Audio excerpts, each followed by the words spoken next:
زندگی میں دونوں طرح کے انسان آتے ہیں اور وہ دونوں طرح کے انسان ہوتے ہیں، اچھے اور برے، وفادار اور بے وفا۔ دیکھو تمہاری بیوی بھی انہی لوگوں میں سے تھی جو بے وفا ہوتے ہیں، جو مخلص نہیں ہوتے۔ دیکھو اس نے تمہارے ساتھ کیا کیا ہے، وہ تمہیں چھوڑ کر چلی گئی ہے۔ میں نے اپنی بہو کی حد سے زیادہ کردار کشی کر دی تھی۔ میرا بیٹا بہت مضبوط تھا، لیکن اس کا یوں بے بسوں کی طرح بیٹھ کر رونا مجھ سے برداشت نہیں ہو رہا تھا۔ ایک پل کے لیے اسے روتا دیکھ کر میں نے سوچا تھا کہ کاش میں ایسا نہ کرتی، یہ سارا کیا کرایا میرا ہی تھا۔ لیکن پھر نہ جانے کیوں میں نے خود کو تسلی دی کہ میں جو بھی کر کے آئی ہوں ٹھیک کر کے آئی ہوں، اور اگر وہ میری بہو ادھر ہوتی تو میرے بیٹے کو میرا ذرا خیال نہ ہوتا۔ نہ جانے یہ میرے دماغ کا فطور تھا یا پھر شاید یہ سچ تھا کہ میرا بیٹا مجھ سے دور جا رہا تھا۔ جب سے میں نے اس کی شادی کی تھی اس کی حالت ایسی ہی تھی، وہ ہمیشہ ہر چیز میں اپنی بیوی کو ہی آگے کیا کرتا تھا۔ میں اگر کوئی بات کرتی یا کوئی رائے دیتی، کوئی مشورہ دیتی تو وہ میرے مشورے کو سائڈ پر رکھ دیتا۔ دوسرا، اس نے محبت کی شادی کی تھی اور وہ لڑکی مجھے ایک آنکھ نہ بھاتی تھی۔ یہی وجہ تھی کہ میں نے اس لڑکی سے کسی طور پر بھی اس گھر میں گزارا نہیں کرنا تھا۔ میری بہو یتیم تھی جو اپنی بھابھی کے لیے بوجھ بنی ہوئی تھی۔ سوتیلے بھائی نے 4 کپڑوں میں اسے رخصت کر دیا تھا اور کہا تھا کہ آج کے بعد سے تمہارا ہمارے ساتھ رشتہ ختم ہے۔ میں اپنے بیٹے کے لیے کوئی خوبصورت امیری لڑکی لانا چاہتی تھی، مگر میرے بیٹے نے ضد پکڑ لی تھی کہ وہ ندا سے ہی شادی کرے گا۔ میرا بس ایک ہی خواب تھا، اپنی پسند سے اس کے لیے ایک دلہن لاؤں، لیکن ایسا کچھ نہیں ہوا تھا۔ وہ تو اپنی پسند مجھے بتا رہا تھا۔ اس نے مجھے ندا کے بارے میں بتایا تو میں نے کہا میں ندا کو کسی طور پر بھی اپنی بہو تسلیم نہیں کروں گی، چاہے کچھ بھی ہو جائے۔ لیکن میرا بیٹا بھی اپنی انا پر آ چکا تھا اور کہتا تھا امی اگر آپ نے میری شادی ندا سے نہ کروائی تو آپ کو پتہ ہونا چاہیے کہ میں یہ گھر چھوڑ کر چلا جاؤں گا، کبھی آپ کو منہ نہیں دکھاؤں گا، میں خودکشی کر لوں گا۔ اس کی یہ بات سن کر میں گھبرا گئی تھی۔ جو بھی ہو میں اس کی ماں تھی۔ میں نے اسے فوراً ہی کہا بیٹا ایسی باتیں نہیں کرتے، اللہ نہ کرے کہ تمہیں کچھ ہو۔ تو وہ کہنے لگا کہ امی اگر میری زندگی عزیز ہے آپ کو تو پھر میرا نکاح ندا کے ساتھ پڑھا دیں۔ اس کی ضد کے آگے ہار مانتے ہوئے میں ندا کے سوتیلے بھائی کے پاس گئی اور اس سے ندا کا ہاتھ مانگ لیا۔ وہ تو بہت خوش ہوئے اور انہوں نے فوراً اس رشتے کے لیے ہاں کر دی۔ میں نے ندا کے بھائی کو خوب سنائی کہ اس طرح رشتہ کون قبول کرتا ہے میاں، سوچنے کا وقت تو لے لو، لگتا ہے بہن کہیں بھاگی جا رہی ہے۔ مگر انہیں کسی بات کی کوئی پرواہ نہ ہوئی۔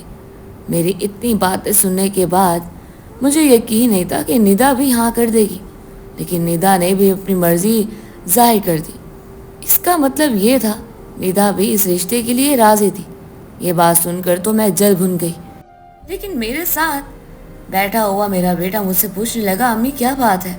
میں نے کہا کچھ نہیں بیٹا، لیکن وہ کہنے لگا امی لڑکی والوں نے ہاں کر دی نا؟ میں جانتا ہوں ندا کبھی میرے لیے انکار نہیں کرے گی۔ وہ خوشی سے چہک اٹھا تھا، لیکن میں کئی وسوسوں کا شکار ہو چکی تھی۔ میں کسی بھی طور پر اس کی پسند کی شادی نہیں کروانا چاہتی تھی، کیونکہ آج تک میں نے جو بھی دیکھا تھا کہ جو بھی لڑکا پسند کی شادی کرتا ہے پھر اس کے بعد وہ ماں کو بھول جاتا ہے، اور اس فکر نے مجھے جکڑ رکھا تھا۔ میں نے ایک بار پھر سے اپنے آپ کو سمجھانے کے لیے اس کے کندھے پر ہاتھ رکھا اور کہا بیٹا دیکھو ندا تمہارے لیے کسی طور پر بھی ٹھیک نہیں ہے۔ میں تمہارے لیے تمہاری خالہ کی بیٹی منتخب کر چکی ہوں۔ وہ اتنی اچھی سور باحیا لڑکی ہے اور اتنی ذمہ دار ہے، تم دیکھنا وہ آ کر تمہاری زندگی بدل دے گی۔ لیکن میرا بیٹا کہنے لگا امی یقیناً وہ اچھی ہوگی اور وہ ندا سے بہتر ہوگی، لیکن وہ ندا تو نہیں ہوگی، مجھے بس ندا سے ہی شادی کرنی ہے۔ یعنی اس کی ضد اب بھی وہیں تھی۔ آخرکار میں نے ایک بار پھر سے ندا کے بھائی کے گھر کا چکر لگایا اور پھر ندا کی منگنی کر کے آ گئی۔ اب میرے بیٹے کی پسند تھی اور اپنے بیٹے کے آگے ہار ماننا کوئی بڑی بات نہیں تھی، اور پھر 1 مہینے میں ہی میں نے ان دونوں کی شادی کی تیاریاں شروع کر دیں، اور یوں آہستہ آہستہ 1 مہینے میں تمام شادی کا بندوبست ہو چکا تھا۔ مہینے کے آخر پر ہم نے ان کی شادی کی تاریخ رکھ دی تھی اور پھر وہ دلہن بن کر میرے گھر میں آ گئی۔ دوسرے روز ہی جب انہیں اٹھنے میں دیر ہوئی تو مجھے بہت غصہ آیا تھا۔ نہ جانے یہ لڑکی آج اتنی دیر کر رہی تھی تو آگے کیا کرے گی۔ میں نے جلدی سے ان کے کمرے کا دروازہ بجانا شروع کر دیا تو آگے سے ندا نے ہی کھولا تھا۔ وہ تیار شیار ہو کر باہر آنے کے لیے ہی تیار تھی، لیکن میں نے اسے بہت ساری باتیں سنانے کے بعد کہا کہ اگر تم ایسا کرو گی تو میرے گھر میں ایسا نہیں چلے گا۔ تمہیں یہ بات سمجھنی ہوگی کہ تمہیں صبح اذانوں سے پہلے ہی اٹھنا ہوگا اور روزانہ میرے لیے ناشتہ تیار کرنا ہوگا۔ دیکھو، اس گھر کی میں بڑی ہوں اور یہاں پر میرا ہی راج چلتا ہے۔ میں نے یہ بات کہی تو پیچھے سے آتے ہوئے میرے بیٹے نے کہا، اماں آج اس کا پہلا دن ہے، آپ اسے یہ باتیں سمجھانے لگ گئی ہیں۔ خدا کا خوف کریں، دیکھیں تو صحیح، اس کے ہاتھوں کی مہندی بھی اب تک نہیں اتری۔ ابھی کل رات تو وہ بیا کر آئی ہے۔ مجھے اپنے بیٹے پر بہت غصہ آیا۔ نہ جانے یہ میرا بیٹا ہی تھا جس نے اس کی سائڈ لی تھی۔ ابھی سے اس کا ہو چکا تھا، مجھے یقین نہیں آ رہا تھا۔ پھر یوں ہی دن گزرنے لگے۔ ہر بات پر میں جب کوئی نہ کوئی بات کہتی تو میرا بیٹا ہر چیز پر سب سے پہلے فوقیت اپنی بیوی کو ہی دیتا تھا، اور یہ سب کچھ میری برداشت سے باہر ہو رہا تھا۔ ابھی میرے بیٹے کو کماتے ہوئے بھی کچھ زیادہ عرصہ نہیں گزرا تھا۔ میں نے تو سوچا تھا کہ کچھ عرصہ اس کی آمدنی پر عیاشی کروں گی، جس طرح میں نے اپنا پیٹ کاٹ کر اس سے پالا تھا۔ اس طرح اب اس کے کمانے کے دن آئے ہیں تو میں اچھے دن کیوں نہ دیکھوں۔ یہ سوچتے ہوئے میں نے زندگی گزارنے کا فیصلہ کیا تھا۔ نہ جانے یہ ندا کہاں سے آ گئی تھی جس نے میرے بیٹے کے دماغ پر اتنا جادو کر دیا تھا کہ اس کے علاوہ کوئی دکھتا ہی نہیں تھا۔ میں اکثر اپنے بیٹے سے خفا رہنے لگی تھی، لیکن اسے اب میرے خفا رہنے سے کوئی فرق نہیں پڑتا تھا۔ اسے بس اپنی بیوی سے فرق تھا۔ میں نے اسے کہا، بیوی کو اتنا سر پر مت چڑھاؤ ورنہ تم خود مشکل میں پھنسو گے۔ لیکن اسے اپنی بیوی پر اندھا اعتماد تھا اور مجھے اس کا یہ اندھا اعتماد توڑنا تھا۔ میں چاہتی تھی کہ کسی بھی طور پر یہ لڑکا اس لڑکی کو چھوڑ دے، کیونکہ وہ لڑکی مجھے زہر لگتی تھی۔ ایک تو وہ میرے بیٹے کی پسند، دوسرا جہیز نہیں لائی۔ ان دونوں چیزوں نے مجھے اس کے حسد میں مبتلا کر دیا تھا۔ یہی وجہ تھی کہ میں چاہتی تھی کہ بس اب وہ بالکل بھی اس گھر میں ایک لمحہ بھی نہ ٹکے۔ میں نے اسے اپنے بیٹے کی زندگی سے نکالنے کے لیے 100 جتن کیے تھے، یہاں تک کہ میں نے اپنے بیٹے کو اس کے کردار پر انگلی اٹھا کر بھی دکھایا تھا۔ میں نے اسے کہا تھا کہ وہ تمہاری غیر موجودگی میں دوسرے لڑکوں سے ملتی ہے، لیکن میرے بیٹے نے فوراً ہی کہا، میں نے یہ کچھ بھی اپنی آنکھوں سے نہیں دیکھا۔ جب تک میں اپنی آنکھوں سے نہیں دیکھ لیتا تب تک میں ان سب چیزوں پر کبھی یہ بھروسہ نہیں کروں گا۔ رہی بات اس لڑکی کی، تو یہ میری بیوی ہے، میں اسے کسی قیمت پر نہیں چھوڑوں گا۔ اپنے بیٹے کی ڈٹائی پر مجھے سخت غصہ آیا تھا۔ اب وہ اپنے بیٹے کے سامنے مظلوم بننے کا ڈھونگ رچانے لگی۔ میں نے اسے کہا کہ یہ مجھے مارتی ہے، تمہاری بیوی تمہاری غیر موجودگی میں مجھ سے کام کرواتی ہے اور مجھ پر نہ جانے کیسے کیسے ظلم و ستم ڈھاتی ہے۔ لیکن میرے بیٹے نے میری بات سننے کے بعد کہا، اگر تجھے میری بیوی سے لگاؤ نہیں ہے تو اس پر یہ باتیں بھی نہ کر۔ دیکھ، مجھے اس پر پورا یقین ہے، وہ اپنے سے بڑوں کی بہت عزت کرتی ہے، وہ مجھ سے بھی بہت عزت سے بات کرتی ہے، تو پھر یہ کہاں سے آ گیا کہ وہ آپ کی عزت نہیں کرتی؟ ہر بات پر وہ اس کی سائڈ لے رہا تھا۔ اب مجھے کسی بھی طریقے سے اپنے بیٹے کی زندگی سے اسے نکالنا تھا۔ اس کی شادی کو بھی 8 ماہ ہی ہوئے تھے اور میرے بیٹے نے مجھے کہا کہ اماں تیرے لیے خوشخبری ہے، مبارک ہو، تو عمرے پر جا رہی ہے۔ اس نے میرے گھٹنے کو دباتے ہوئے کہا تو میں ایک دم سے چہک اٹھ بیٹھی۔ میرا دل خوشی سے لبریز ہو چکا تھا۔ میری آنکھیں اس وقت بھر آئی تھی جب اس نے مجھے یہ بتایا کہ اماں میں تجھے اور تیری بہو دونوں کو ہی عمرے کے لیے بھیج رہا ہوں۔ اتنے عرصے سے جو میں کما رہا ہوں، میں اپنی ساری تنخواہ بس اسی چیز کے لیے رکھتا آیا ہوں کہ آپ کو اور آپ کی بہو کو عمرے کے لیے بھیج سکوں۔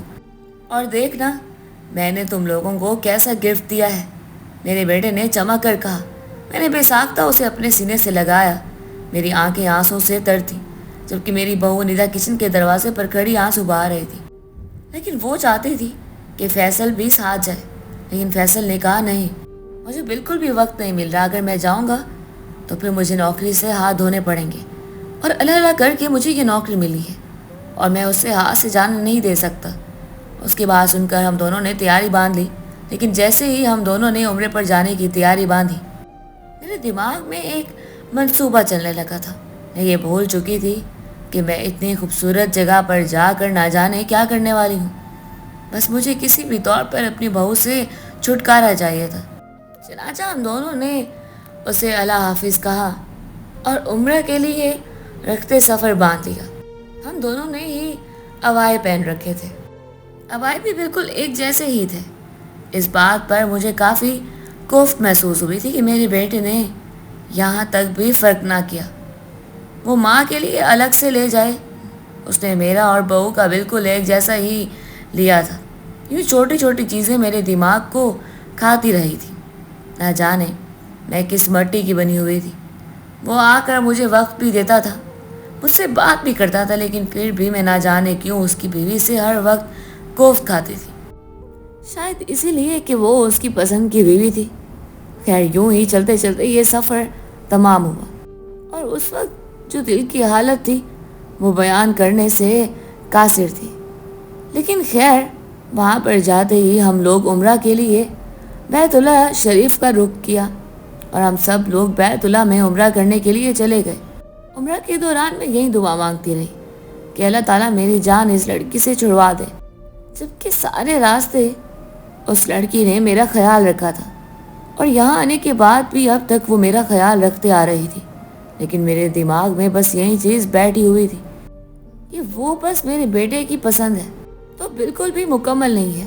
لیکن یہ سچ ہے کہ ہم سب لوگ جو شخص میں پسند نہ آئے تو ہم اس کی تمام خامیاں نکالنے لگ جاتے ہیں, ان کی تمام خوبیوں کو پس پردہ ڈال دیتے ہیں اور اس کی تمام خامیاں ہم اپنے سامنے رکھ لیتے ہیں اور پھر ان خامیوں کو دیکھ کر ہم ان سے نفرت کر رہے ہوتے ہیں. اور یہی وجہ ہوئی تھی کہ میں نے اپنی بہو سے اتنی نفرت پال لی تھی. حالانکہ وہ اتنی اچھی لڑکی تھی, وہ میرا خیال رکھتی تھی, اس نے میرے سامنے کبھی زبان نہیں چلائی تھی. لیکن نہ جانے کیوں میں بس اسی ضد پر اڑ چکی تھی کہ میرے بیٹے نے اپنی پسند کی شادی کیوں کی. بیت اللہ شریف میں ہم دونوں عمرہ کرتی, وہ میرے آگے پیچھے پھرتی رہتی. 30 دن کا عمرہ مکمل ہونے کے بعد اب ہمارے جانے کا وقت تھا اور میں اسے اپنے ساتھ نہیں لے کر جانا چاہتی تھی کیونکہ آج صبح ہی میرے بیٹے کی ویڈیو کال آئی تھی.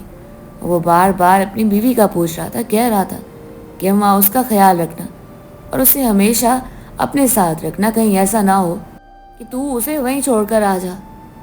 اور اس کی یہ بات میرے دماغ میں بیٹھ گئی اور پھر میں اپنے دماغ میں ترتیب دینے لگی اور پھر اپنے دماغ میں سوچتے ہوئے اسے یہیں پر چھوڑنے کا فیصلہ کر لیا تھا.